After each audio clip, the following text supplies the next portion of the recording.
दोस्तों कुछ तो तथ्य है वो सामने आए। पेपर लीक के चलते परीक्षा को रद्द करने के लिए अभ्यर्थियों ने बुलंद की आवाज। ट्विटर पर पहले नंबर पर कर रहा है हैशटैग ट्रेंड। तो हैशटैग ट्रेंड चल रहा है ट्विटर पर। तो उन्होंने जो है हैशटैग ट्रेंडिंग किया है यूपी पुलिस पेपर लीक। इस प्रकार से ये प्रकार के इससे उन्होंने इस पर जो है ट्रेंडिंग कर रहे हैं, इस प्रकार से उन्होंने ट्रेंड करा है। और साथ ही उन्होंने जो पेपर लीक होने के साक्ष्य हैं उसे भी डाला है। जैसे कि आप देख रहे हैं इस प्रकार से जो साक्ष्य हैं ये वायरल हुए हैं टेलीग्राम के माध्यम से। तो उन्होंने इनको भी साझा किया है कि इस प्रकार से इस परीक्षा में हुआ है। तो देखना होगा कि महोदय कितनी जल्दी इस पर संज्ञान लेते हैं। और भी ये तथ्य दिए हैं उन्होंने जो कि चौंकाने वाले हैं। जो कि पूरा पेपर है, जो आपका पेपर लीक हुआ वही जो पेपर है उसके तथ्य उन्होंने भेजे हैं। इस प्रकार से उन्होंने जो तथ्य वो दिए हैं, जो आपका पेपर से मिलते जुलते इसमें क्वेश्चन है, ये सब उन्होंने दिए हैं। तो आप ये देख सकते हैं कि टेलीग्राम पर भी इस प्रकार की पोस्ट की जा रही है।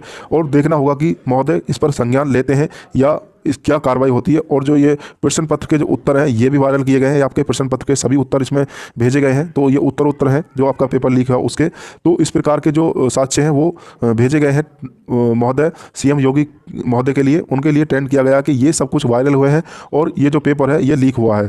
तो इस प्रकार के उन्होंने अभ्यर्थियों ने ट्रेंड किया है सीएम योगी के लिए। और जो देखना होगा कि कब तक इस पर विचार किया जाएगा। परीक्षा निरस्त होती है या नहीं होती है, इस पर विचार किया जाएगा। और जैसे भी कुछ पता चलता है तो हम आपको अवगत करा देंगे दोस्तों। और इसमें क्या लिखा है उसके बारे में बात कर लेते हैं।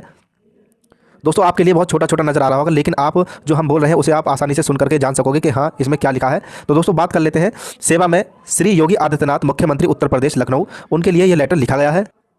तो लेटर है उनके लिए लिखा गया। और जो इसका विषय में उन्होंने क्या लिखा है, जो इसका विषय है उन्होंने लिखा उत्तर प्रदेश सिपाही भर्ती परीक्षा के संभावित पेपर लीक की निष्पक्ष उच्च स्तरीय एवं पारदर्शी जांच तथा तदनुसार एफआईआर तथा अन्य कार्रवाई किए जाने के विषय में उन्होंने कहा है कि अगर यूपी पुलिस भर्ती परीक्षा का पेपर लीक हुआ है तो उसकी उच्च स्तरीय से जांच की जाए, पारदर्शी किया जाए उसे। अगर इस प्रकार के कुछ पाया जाता है तो उनके खिलाफ कार्रवाई की जाए, एफआईआर किया जाए। तो आगे बात कर लेते हैं उन्होंने लिखा है इस लेटर में, उन्होंने क्या लिखा है उसके बारे में जान लेते हैं दोस्तों। तो उन्होंने लिखा है महोदय कृपया सादर अवगत कराना है कि कल दिनांक 17/2/2024 तथा आज दिनांक 18/2/2024 को उत्तर प्रदेश पुलिस भर्ती एवं प्रोन्नति बोर्ड लखनऊ द्वारा कराई जा रही उत्तर प्रदेश के संबंध में सोशल मीडिया पर लगातार कई अत्यंत गंभीर तथ्य सामने आ रहे हैं। जो परीक्षा हुई है 17-18 में, इनसे संबंधित जो तथ्य है वो सोशल मीडिया पर दिखाई जा रहे हैं कि इसमें नकल हुई है। तो इसी प्रकार के उन्होंने इसमें बात कही है और जो महोदय के लिए उन्होंने लेटर जारी किया है। आगे बात कर लेते हैं और उन्होंने क्या लिखा है। तो उन्होंने कहा कि मुझे कल दिनांक 17/2/2024 को शाम हमारी पार्टी के श्री देवेंद्र सिंह, मोबाइल नंबर जिनका ये है, ने फोन कर बताया कि उन्होंने खुद मेरठ में प्रथम पाली में कुछ परीक्षा केंद्रों पर भारी गड़बड़ी की शिकायतें सुनी थी, जिनके संबंध में मैंने 5:05 शाम को निम्न पोस्ट किया। उन्होंने पोस्ट किया कि इस संबंध में कि नकल चली है या गड़बड़ी हुई है। उन्होंने शाम को इस पर एक पोस्ट किया है। आगे बात कर लेते हैं फिर उन्होंने कहा कि श्री विवेक कुमार एक्स हैंडल, जो कि एक पोस्ट मिली जिसके अनुसार एक स्टूडेंट की सुबह 8:17 पर ही द्वितीय पाली का पेपर जिनमें 150 प्रश्न में से 117 सेम उत्तर सहित हाथ में लिखे मिला, तथा जिसके संबंध में मैंने समय 7:50 शाम को पर निम्न पोस्ट किया। उन्होंने कहा कि मैंने एक स्टूडेंट को देखा था जिसके हाथ में 150 में से 117 जो प्रश्न थे उसके उत्तर मिले हैं, और मैंने इस बेस पर भी शाम को एक निम्न पोस्ट किया है कि इस प्रकार की घटना देखने को मिल रही है। आगे बात कर लेते हैं पहले पोस्ट के बारे में कोई कार्रवाई किए बिना ही मेरठ पुलिस ने मामले को ढंग से मात्र 13 मिनट में 5:18 PM पर हमें ही अफवाह ने फैलाने की नसीहत दे दी गई। और दूसरे पोस्ट पर किसी भी पदाधिकारी ने संज्ञान नहीं लिया। जो पहली पोस्ट उन्होंने की थी उनमें अधिकारी ने कहा कि आप इस प्रकार की अफवाह नहीं फैलाएं, लेकिन जो दूसरी पोस्ट की थी उस पर कोई भी उन्हें जो उत्तर है वो नहीं मिला, किसी प्रकार का कोई भी संज्ञान उस पर नहीं लिया गया है। उन्होंने इस लेटर में ये कहा। आगे बात कर लेते हैं। अब आज मुझे मोबाइल नंबर इतने से एक व्यक्ति का फोन आया जिनके कथानुसार कल उनकी पुत्री ने द्वितीय पाली में परीक्षा दी थी। उन्होंने मुझे 3 टेलीग्राम चैनल के लिंक भेजे थे। जो लिंक है शायद ये उन्होंने भेज रखे हैं यहाँ पर, ये लिंक थे। तो 3 उन्हें लिंक मिले थे। आगे बात कर लेते हैं फिर उसमें मैंने स्वयं इन तीनों टेलीग्राम चैनल को देखा। इनमें पहले टेलीग्राम चैनल पर दिनांक 14/2/2024 को ही समय 8:43 सुबह पर कह दिया कि दिनांक 17/2/2024 का प्रश्न पत्र आउट है। फिर दिनांक 16/2/2024 को 9:09 पर मैथ के कुछ प्रश्न के उत्तर दिए गए, और दिनांक 17/2/2024 को समय 8:20 पर कुल 84 प्रश्नों के उत्तर दिए गए, और दिनांक 17/2/2024 को समय 11:55 पर कुल 150 प्रश्नों के उत्तर दिए गए, जिनके संबंध में मुझे अधिक जानकारी नहीं है। उन्होंने कहा कि इस प्रकार का जो देखा था उसके बारे में मुझे अधिक जानकारी नहीं है, ये कहां से आए हैं जो भी है। तो उन्होंने कहा कि मुझे इसके बारे में अधिक जानकारी, लेकिन ये सब कुछ हुआ है उन्होंने इसमें लिख के बताया है। आगे बात कर लेते हैं दिनांक 17/2/2024 को समय 11:52 AM पर कहा गया कि द्वितीय शिफ्ट का प्रश्न पत्र 1 PM और 2 PM के बीच आउट हो गया, और उसके बाद समय 1:32 PM पर इसे टेलीग्राम चैनल पर कुल 38 प्रश्नों के उत्तर डाले गए हैं। तो उन्होंने कहा कि जो द्वितीय शिफ्ट का पेपर था 17 तारीख का, उसका जो होना था वो 3 से 5 बजे होना था, लेकिन 1 से 2 के बीच ही उसके जो प्रश्न पत्र वो आउट हो गए, उसके उत्तर आउट हो गए, और जो 1:32 पर इस टेलीग्राम चैनल पर कुल 38 प्रश्नों को देखा गया है। तो आगे बात कर लेते हैं लेटर के बारे में। आगे कहा है उत्तर आए जो इस पूरी सूचना में सर्वाधिक महत्वपूर्ण और गंभीर प्रकृति की सूचना है, और सूचना देने वाले व्यक्ति के अनुसार ये जनरल स्टडी के उत्तर है। उनके द्वारा मुझे एक प्रश्न पत्र भी भेजा गया जो उनके अनुसार कल द्वितीय पाली का प्रश्न पत्र है। उनके पास एक प्रश्न पत्र आया जो द्वितीय पाली में हुआ था 17 तारीख में।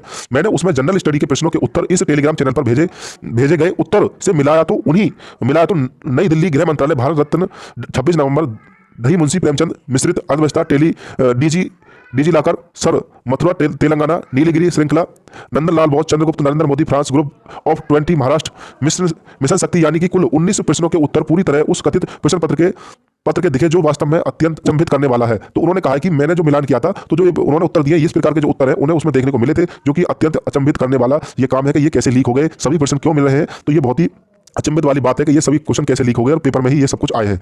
आगे बात कर लेते हैं। शेष दोनों टेलीग्राम चैनल पर भी आज के पेपर लीक किए जाने के लगातार दावे किए जा रहे हैं, यद्यपि इसके विषय में अभी मेरे पास और अधिक जानकारी नहीं है। उन्होंने कहा जो आज 18 तारीख का पेपर था इसके बारे में दावे किए जा रहे थे कि इसका पेपर लीक होगा, लेकिन इसके लिए उनके पास कोई सबूत नहीं है। आगे बात कर लेते हैं। इसके अलावा भी सोशल मीडिया पर तमाम तथ्य वायरल हैं जिनकी मैं व्यक्तिगत पुष्टि नहीं कर सकता, किंतु टेलीग्राम चैनल सहित अन्य 2 चैनल के तथ्य मैंने अपनी आंखों से देखे हैं और पहले चैनल के उत्तर को कथित प्रश्न पत्र में मैंने स्वयं मिलान भी किया है। तो उन्होंने इस प्रश्न पत्र को मिलान भी किया है, उन्होंने खुद देखे हैं, तो उन्होंने सब कुछ इसमें लिखा है। आगे बात कर लेते हैं। उपरोक्त तथ्यों से प्रथम दृष्टा इतना साफ है कि इस मामले में गहन और निष्पक्ष जांच की आवश्यकता है, क्योंकि दिनांक 17/2/2024 के समय 24 को समय 1:32 बजे ही समय 3 बजे से 5 बजे के कथित पेपर का उत्तर कथित रूप से लीक और सार्वजनिक हो जाने और इसमें 19 उत्तर वास्तव में प्रश्न पत्र में जुड़े होने के तथ्य ऐसे नहीं है जिन्हें आसानी से दरकिनार और नजरअंदाज किया जाए। उन्होंने कहा कि जो पेपर होने वाला था 17 तारीख को 3 से 5 सेकंड शिफ्ट का, उसके जो प्रश्न वो मिले हैं और ऐसे चीजों को देखकर इसे दरकिनार करना या नजरअंदाज करना गलत है। इस पर जांच की जाए और इसकी जो जांच है करके उनके खिलाफ कार्रवाई की जाए। आगे बात कर लेते हैं। उन्होंने कहा कि इस चैनल के शेष दावे भी गंभीर और महत्वपूर्ण हैं। अगर इनमें कुछ भी सच्चाई है तो उक्त परीक्षा में भारी घपला और गड़बड़ी की संभावना बहुत अधिक मानी जाएगी और इन कृतकों के संबंध में एफआईआर के साथ ही पूरी परीक्षा को निरस्त करने पर विचार किया जाना आवश्यक हो जाएगा। उन्होंने कहा कि अगर इस प्रकार की ये घटना हुई है तो पेपर को निरस्त करना आवश्यक होगा और जिन्होंने लीक किया उनके साथ भी कानूनी कार्रवाई की जानी चाहिए। आगे बात कर लेते हैं। ये तथ्य कल से ही लगातार सोशल मीडिया पर वायरल है, किंतु भर्ती बोर्ड तथा यूपी पुलिस इन पर कार्रवाई की जगह सूचना देने वालों को ही धमकाने और चुप कराने में लगे दिख रहे हैं। उनके रुख और बर्ताव से ऐसा लगता है कि उनकी प्रमुख रुचि और ध्यान मामले को रफा दफा करने और गलत सही किसी भी तरह परीक्षा करवाकर बाहर लूटने में है, न कि वास्तविक रूप से सुचितापूर्ण परीक्षा करवाने में है। जिन स्थितियों में इस संबंध में आपका व्यक्तिगत हस्त निष्ठांत अनिवार्य हो गया है। उन्होंने कहा कि जो परीक्षा है उसको दबाया जा रहा है और सीएम महोदय से कहा कि आपका तो इसमें कार्रवाई करने जो है वो अनिवार्य है, आप इसमें कार्रवाई करें। तो उसके बारे में उन्होंने लिखा है। आगे बात कर लेते हैं। तदनुसार आपसे अनुरोध है कि कृपया इस प्रकरण में उच्च स्तरीय निष्पक्ष और पारदर्शी जांच कराते हुए उक्त तथ्यों को सहित सोशल मीडिया में व्यापक रूप से वायरल तथ्यों का संज्ञान लेते हुए उक्त तथ्य सही पाए जाने पर पेपर लीक के संबंध में एफआईआर दर्ज कराने तथा परीक्षा निरस्त कराने जाने की कृपा करें। यह भी अनुरोध है कि जो भी कार्रवाई की जाए वह पूरी तरह सार्वजनिक और पारदर्शी तरीके से की जाए ताकि लोगों में इस परीक्षा की पूर्ण शुचिता, सत्यता और निष्पक्षता पर विश्वास बन सके। उन्होंने कहा कि अगर इस प्रकार के तथ्य हैं तो इस परीक्षा को निरस्त किया जाए और जो भी इसमें काम किया जाए उसे सार्वजनिक किया जाए ताकि सब लोग देखें कि हाँ इसमें नकल हुआ है और जो कि इस जो परीक्षा है इस पर विश्वास किया जाए। आगे बात कर लेते हैं। जो अमिताभ ठाकुर है राष्ट्रीय अध्यक्ष हैं और आजाद अधिकार सेना के विराम खंड 5/426 विराम खंड गोमती नगर लखनऊ, उनका नंबर है। दिनांक 18 फरवरी 2024 आज का ये लेटर है। प्रतिलिपि समस्त संबंधित अधिकारियों की कृपा अविलंब आवश्यक कार्रवाई किए जाने हेतु उन्होंने भेजी है कि इस पर कार्रवाई की जाए, इसकी जांच की जाए, जो हुआ है उस पर जांच की जाए और इस पर जो है उसकी जांच करके उसके अनुसार कार्रवाई की जाए। अब